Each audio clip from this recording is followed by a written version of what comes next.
Vetëm një ditë pasi në një konferencë të pazakontë për media pranoi se ka punuar në gjykatën e Qarkut në Prishtinë deri në vitin 1999 në regjimin e Slobodan Miloševićit, ushtruesi i detyrës së kryeprokurorit të shtetit, Besim Kelmendi, është shkarkuar nga pozita. Kush është për shkarkimin e UD kryeprokurorit të shtetit nga pozita si në bën?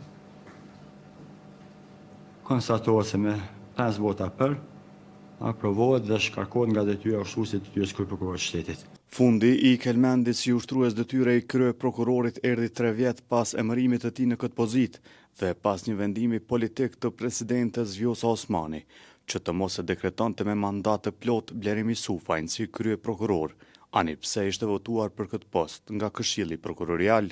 Ndërkaq në mbledhjen e Këshillit Prokurorial, Kelmendi u akuzua për ushtrim të ndikimit dhe për konflikt interesi në vendimarrje.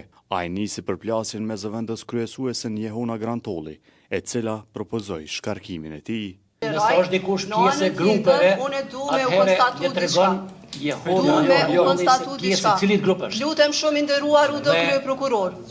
Lutem shumë liroje Savën për arsye se jo për interesat e saj personale. Nuk keni të drejtë në qëndruar në Savë, kur është duke u diskutuar çështja juaj. Jeni në konflikt të pastër të interesit. U kritikua ashpër nga kryesuesi Ardian Hajdari për mbajtjen e konferencës për media të mërkurën, në të cilën sulmoi rënd mediumin Paparazzi dhe gazetarin Vebi Kajtazi. Konferenca juaj përshtyp që e dha dje dhe pikërisht këto deklarata që përjati sot, në kohën kur ende nuk e kemi trajtu raportin zgjedhor. Raportin zgjedhor prandor. Kjo është tentim për ushtrim ndikimi në anëtarët për të vendosur, direkt.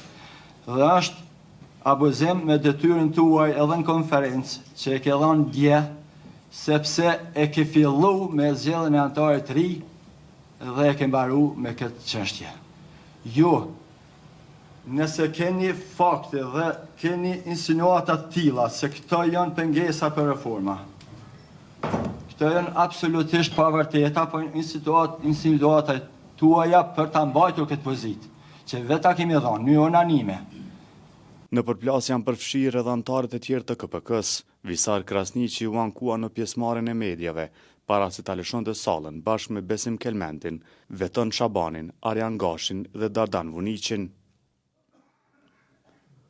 Për që di, derisa na këtu po prisnim për me fillu takimi i Këshillit, në një takim para prak, u diskutu këtu prikisht nga zëvendësia kush i ka ftu media. Nuk e di, ka u njoftu Paparazzi me qenë sot prezentu. Visar Krasniqit ju kundërpërgjigj kryesuesi Hajdari, që akuzoi për dezinformim në lidhje me pjesëmarrjen e paparazzit dhe mediave të tjera. Mbi ta bash një përgjigj Visarit, se tash u largu dhe këtu konsideroj se ka bosh shkelit ligjit, tha pse u njoftu paparazzi. Në çdo takim publik thirrën gjitha mediat dhe thirrën sipas procedura standarde dhe sipas ligjit. Dhe kjo as pak unë nuk e di kush vjen për media, kush ka interes marrë apo kush jo. Kështu që ajo kjep një dezinformim që tentojnë me bon Visarin ndaj opinionit se tash na e pas kem thirrë. Të mërkurën, Kelmendi sulmoi paparazzin për raportimet rreth të kaluarës së tij si punonjës në sistemin e drejtësisë në kohën e Miloševićit. Në konferencë për media, Kelmendi e pranoi se është dëshmitar i masakrës së Reçakut dhe se ka punuar si bashkëpunëtor profesional në gjykatën e Qarkut, që atëherë drejtohej nga Danica Marinković, e cila hetoi masakrën e Reçakut. Ajo pas bombardimeve të NATO-s, provat e Reçakut i çojnë në Beograd. Ato nuk janë kthyer kur më.